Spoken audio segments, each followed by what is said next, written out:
சரி, நான் 75% பாஸ்கருக்கு தரதா இருக்கேன்.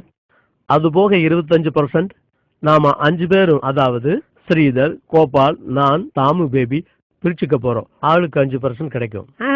மணி, நீ எங்களை ஏமாத்த பாக்குற. 25% 5ஆ பறிச்சா ஒவ்வொருத்தருக்கும் 5% இல்ல 14% கிடைக்கும் இல்லையா? அதானே வரும். இல்ல இல்ல, கேளுப்பா, நான் உங்களை ஏமாத்த மாட்டேன், எப்பவுமே ஏமாத்த மாட்டேன். இரு நான் போட்டு காட்டுறேன். இந்த பாத்தீங்களா, 25 5ஆல வகுத்தா 5 வரும். 5 2ல போகாது. 5 25ல 5 தடவை வரும். புரிஞ்சதா? தப்பு மணி, நான் கணக்கிட புலி. எங்கிட்டே வா, நான் போட்டு காட்டுறேன் பாரு. 5 25 5 2ல போகுமா? போகாது. 5 5ல ஒரு தடவை போகும். இப்போ 2 சும்மா இருக்கு, அதை கீழே கொண்டு வந்துடுவோம். 5ஆல 20 வகுத்தா 4.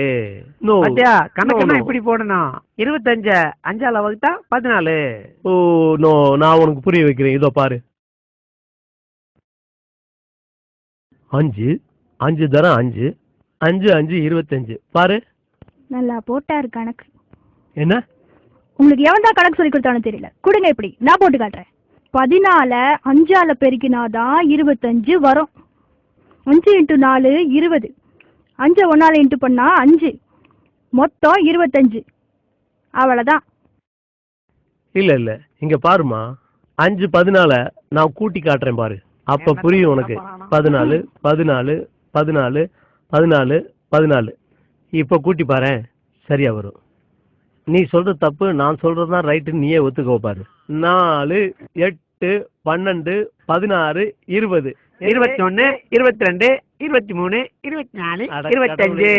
அது கணக்குல ஏதாவது டவுட்னா என்கிட்ட கேட்டுக்கப்பா. நல்ல வேலை ஏமாத்த தெரிஞ்சாங்க. அடச்சா.